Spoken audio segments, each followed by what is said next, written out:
ನಮಸ್ಕಾರ ಸ್ನೇಹಿತರೆ, ಶ್ರೀ ಗುರುಕೃಪಾ ಜ್ಯೋತಿಷ್ಯ ಗುರುಕುಲಕ್ಕೆ ಸ್ವಾಗತ ಸುಸ್ವಾಗತ.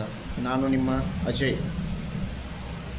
ನೋಡಿ, ಪರಿಹಾರ ಏನಂದರೆ, ಮಕ್ಕಳಿಗೆ ವಿದ್ಯಾಭ್ಯಾಸದಲ್ಲಿ ತೊಂದರೆ ಇದ್ದರೆ ಅಥವಾ ಮಕ್ಕಳು ಮಾತು ಕೇಳ್ತಾ ಇಲ್ಲಂದರೆ ಮತ್ತು ಮಕ್ಕಳು ಶಾಲೆಯಲ್ಲಿ ಓದ್ತಾರೆ, ಮನೆಗೆ ಬಂದು ಓದಲ್ಲ, ಮನೆಯಲ್ಲಿ ಇದ್ದರೆ ಓದ್ತಾರೆ, ಶಾಲೆಯಲ್ಲಿ ಓದಲ್ಲ, ಎಕ್ಸಾಮ್ಗಳಲ್ಲಿ ಸಮಸ್ಯೆಗಳಾಗ್ತಾಯಿದ್ದಾವೆ ಅಂದರೆ ಈ ಮಂತ್ರವನ್ನು, ನಾನು ಕೊಡುವಂಥ ಮಂತ್ರವನ್ನು ಪ್ರತಿನಿತ್ಯ 108 ಬಾರಿ ಚಾಂಟಿಂಗ್ ಮಾಡಬೇಕು, ಅಂದರೆ ಪಠಣೆಯನ್ನು ಮಾಡಬೇಕು. ಆವಾಗ ಏನಾಗುತ್ತೆ ಅಂದರೆ ಈ ಮಕ್ಕಳಿಗೆ ಒಂದು ಸ್ವಲ್ಪ ಓದೋ ಅಭ್ಯಾಸಗಳಲ್ಲಿ ಆಗಿರ್ಬೋದು, ವರ್ಕಿಂಗ್ ಆಗಿರ್ಬೋದು, ಯಾವುದೇ ರೀತಿಯಿಂದ ಸಮಸ್ಯೆ ಬಿಡುಗಡೆ ಆಗುತ್ತೆ.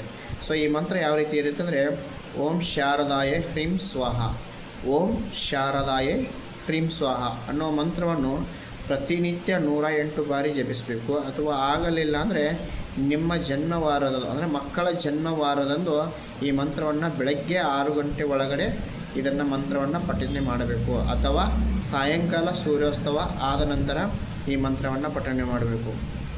ಸೊ ಧನ್ಯವಾದಗಳು, ಎಲ್ಲರಿಗೂ ಶುಭವಾಗಲಿ, ಒಳ್ಳೆಯದಾಗಲಿ.